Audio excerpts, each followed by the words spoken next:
Breaking news. Njagala onyambo ntambulize video. Wano wenyini wetuli.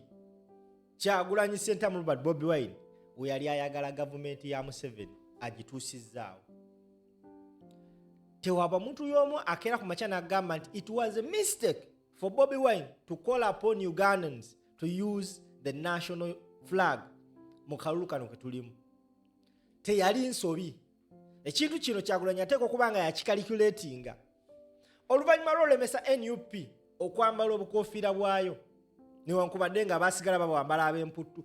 Oluvannyuma lw'okulemesa NUP okwambala ovro, Kyagulanyi yanoonya something ekisobola okugatta bannayuganda bakikwate bakikozese mu protest vote n'aleeta akabadi k'okukozesa bendera. Tumaze emyezi egiwera nga tuli mu campaign nga tewali anyiga ku bendera. Oluvannyuma lw'abasajja bano soma amateeka ga bendera nti omuntu asobola mukuba nga alina bendera. Omuntu asobola okwekalakasa nga alina bendera nga a tool of immunity. Abasajja bavuddeyo ne balangirira okukwata abo abagenda okubeera ne bendera mu lwale za Kyagulanyi. Njagala owulirize ebigambo bino.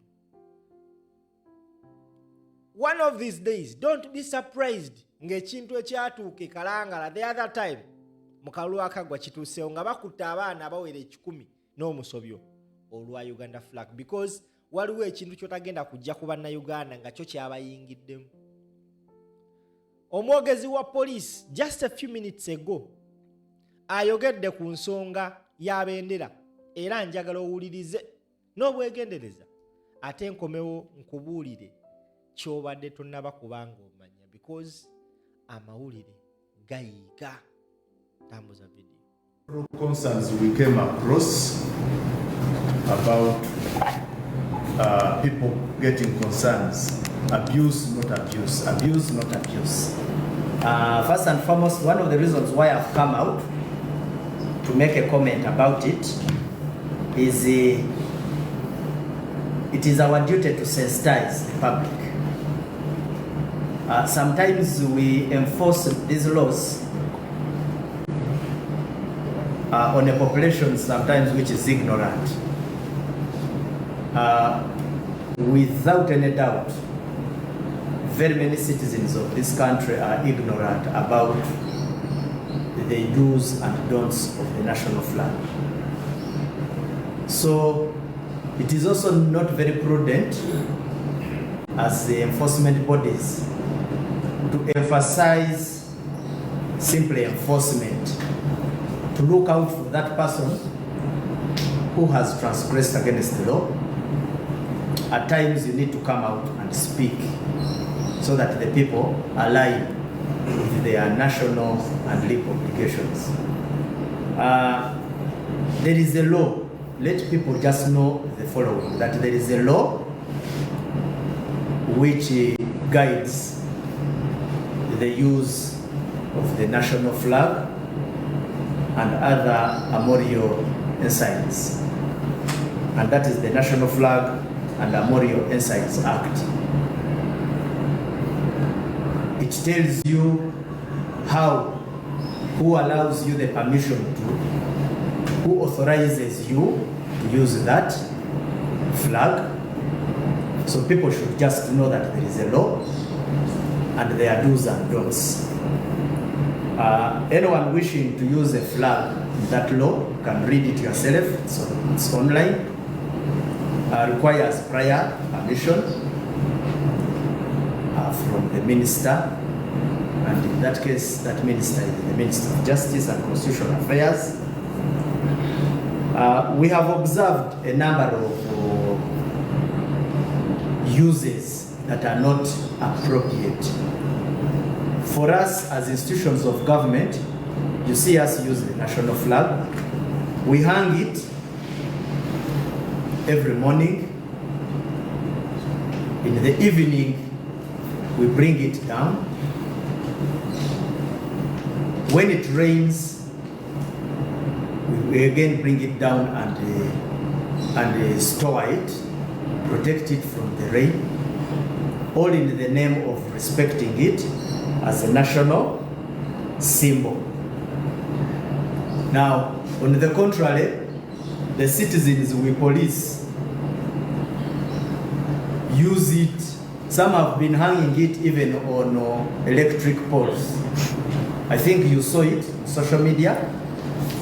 Somebody hung a national flag on a utility pole, first and foremost as to whether he had the right to climb that utility pole becomes another matter altogether.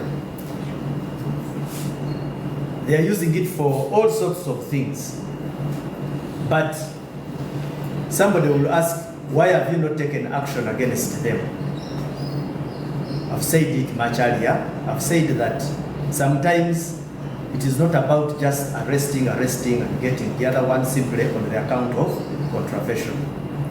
It is our appeal that people know this.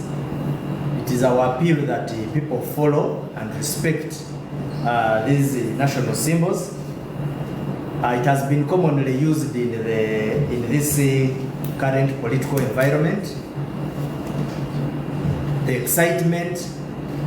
So I would like to communicate that I think that is the reason why we are to a large extent constrained and reserved into enforcement. But whoever has a question as to whether there is any law being broken, if the usage is in contravention with what the law says, which law is openly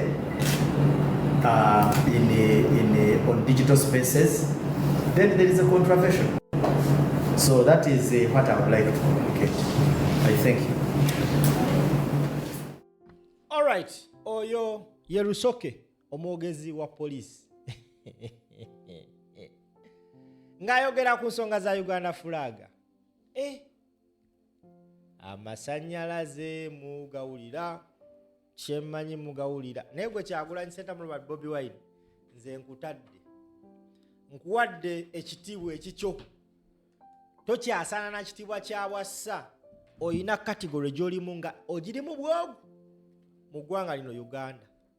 You've built each and every organ in this country Uganda to the ground. When you talk about abantu abasinze okutyoboola fulaga y'eggwanga, bassebo ne bannyabo, njagala ombulire nti waliwo omuntu asinze ogityoboola ng'ekibiina kya NRM. Abatuuka ne ku extent ekwata fulaga y'eggwanga wakati waayo ne bajjawo emblem, that is the crested crane. Wallahi ne bateekako ekifaananyi kya Yoweri Kaguta Museveni. Kyagulanyi oli musajja. Era eggwanga lino ligenda kwogerako, bagenda kusomako abaana baffe n'abazzukulu baffe n'abazzukulu b'abazzukulu bagenda soma ku Kyagulanyi ng'omusajja eyakola ebintu ebyali bitamusuubirwamu. Simanyi kirooto kye yafuna oba yakifuna ssaawa mmeka oba lunaku ki oba ddi, n'akeera ku makya n'agamba buli Munnayuganda kwata fulagayo giwanike ku mulimu gwo, giteeke w'okolera, giteeke ku boodayo, giteeke ku mmotokayo. I don't know oba this gentleman just alabikirwa bulabikirwa malayika ne mugamba Katonda agambe nkyakola kino, only God knows. Kati gwe ssebo bannya bandaba, olutalo tugenda okuddamu kati lwa Uganda flag. Lwa Uganda flag. Abazze boogera ku Uganda flag batandise okukontana. Abaana ba NUP bo bagezi. Buli weeyogera ebikontana nga banoonyayo ka kiriipu. Bayogedde ku kutyoboola Uganda flag, omwana n'ayita ekifaananyi nga bapaledinze abantu bakutte flag ng'erimu ekifaananyi kya Museveni wakati. Kati kutyoboola ki okusinga okwo? Nze mbagamba ebigambo bino, Kyagulanyi agenda tuuka ekiseera crested crane zitandika otambulira ku mmotoka ye waggulu. Olaba wabeera nga atudde nga aweevinga. Agenda tuuka ekiseera nga alina crested crane 3 ziri ku mmotoka ye waggulu. Kino kiraga obubonero obumuliko. Gwe omuntu atabulaba oteekwa okuba nga baakuteeka popo mu mutwe. Tambuza video. Jolo Quality Properties. Oyagala ettaka. Bayina ettaka nga litandikira kuva kakadde kamu n'ekitundu. Kuba essimu eri awo wansi, omukyala oyo mugamba akalawo kano mpulidde simple yakwogerako, trust me agenda kukunnyonnyola, agenda nakkulambuza ku bwereere. Mwebale.